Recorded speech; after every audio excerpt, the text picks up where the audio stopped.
Everyone, and thanks for joining me today. My name is Jessica and I run this channel called Mental Health Mom.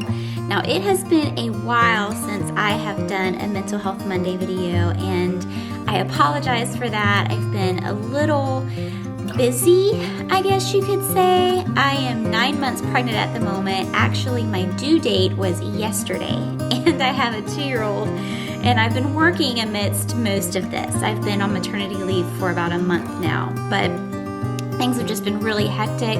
If you are new here, I really appreciate you joining me for this video. I am actually a mental health counselor. I've worked in both Georgia and Florida, and I've worked in both the individual and group setting as far as therapy is concerned. I'm also an experienced psychometrist, which means that I have experienced testing for neuropsychological disorders, things ranging from dementia, personality disorders, ADHD, you name it, I've probably tested someone for it. My goal is always to help individuals use the tools that they already have in order to become their favorite versions of themselves. But I'm glad I'm able to get this video up for you guys today because this theme keeps coming up, and so I feel like I've just been called to say it. I see this question come up over and over again in my conversations with other people, in just small talk that I'm making, in questions that people are asking me about mental health.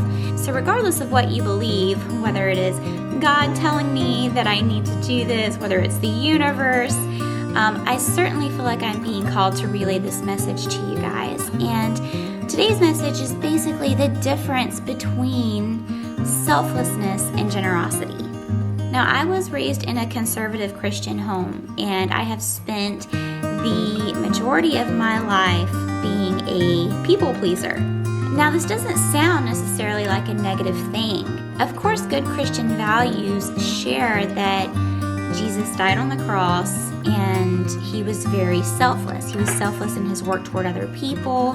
He literally gave everything that he had for other people. There's also the parable in the Bible of the elderly woman giving her 1 coin, and that being a much bigger contribution than the rich man's contribution, because she gave, even though it was only 1 coin, it was everything that she had. Rather than the rich man only giving a portion. And so there's this idea of selflessness that kept coming up throughout my childhood. And I know in Western society, this idea of selflessness is most often a very praised idea. It's something that's looked at as a positive. But I am here today to challenge that idea. And I would like to change the wording. Selflessness requires a person to give their all. And when a person gives their all without replenishing oneself, they have nothing left to give. You can see this quite often in mothers who are burnt out and they're getting irritable with their kids. They are getting sick really often. They're very tired. They're just very agitated. You can tell when someone is burnt out and they have nothing left to give. And it's at this point that we see some serious consequences to being completely selfless. Any one person who gives all they have to everything else and everyone else without taking the time to reinvest in oneself simply has nothing left to give. And so instead of adopting the idea of selflessness, I encourage you to adopt the idea of generosity. What is the difference? Generosity allows you to still invest in yourself. Generosity does not require you to give everything, all of yourself, to everyone else. Generosity allows you to give when you see fit, to give when you are able, and generosity gives you more flexibility. It allows you to stand back and take a moment to evaluate whether or not you have anything to give. And generosity also turns this idea of giving into a choice, whereas the idea of selflessness implies that this is something that should be done or has to be done. Sometimes, as mothers, as fathers, as friends, as people, sometimes we don't have anything else to give, and it's time for us to reinvest in ourselves to build back up our emotional, physical, financial resources even before we can again become generous toward other people. And so I started this conversation by saying that I came from a really conservative Christian home, which I am quite proud of.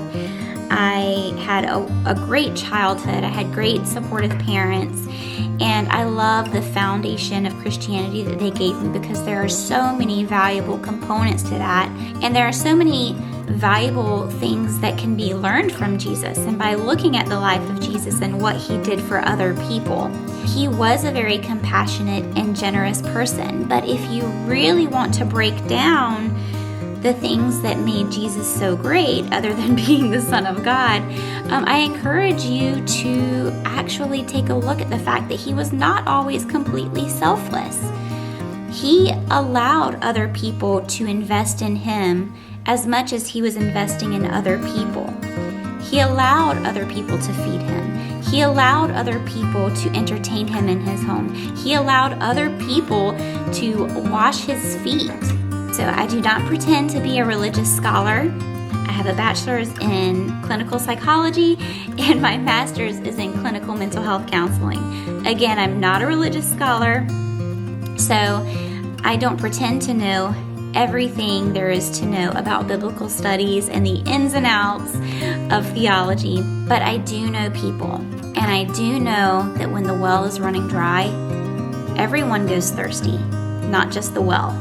If you are a mother, a father, a friend, a caretaker, nurse, doctor, anyone who is feeling really burnt out, who you're just not feeling like yourself, you're really struggling with agitation, you are not getting enough sleep, you're not getting enough exercise, you have a crappy diet right now because you're just burning the candle at both ends, you're working long days and coming home to housework that needs to be done and kids that want your attention and a spouse that needs your attention.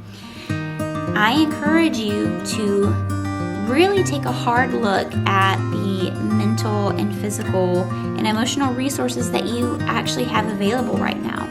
You might find that you have nothing available to give at the moment. And if that's the case, I encourage you to make a small investment into yourself every day. It can be while you're at work. Instead of mindlessly going on your phone when you have 5 minutes, put your phone down and take a walk outside. Get some fresh air. Be intentional about reinvesting into yourself. It could be that you stop by a store on your way home, while wearing a mask, of course, and you buy yourself a little something, just a little gift, something that you have been wanting, something that you've been looking forward to, you've been thinking about getting it for a while. Treat yourself today. You deserve it. You're worth it. You are always a worthy investment. Again, I encourage you to take the time to reinvest in yourself today. Take some time to refill the well, otherwise you're not the only one that goes thirsty. Everyone around you does as well. And if you look at the impact you're having on the people around you when you are burnt out, when you're agitated, you probably think you're acting in this very selfless way, but are the people around you actually enjoying your presence? Probably not. It's really hard to enjoy the presence of someone who's really burnt out as opposed to someone who is refreshed and rejuvenated and at peace. So do yourself a favor, do the people around you a favor, reinvest in yourself today, stop being selfless, start being generous. All right, everyone, thanks for watching. I hope this video was beneficial for you. I hope you found it helpful. If you did, please give it a very big thumbs up and consider subscribing to my channel for more content. All right.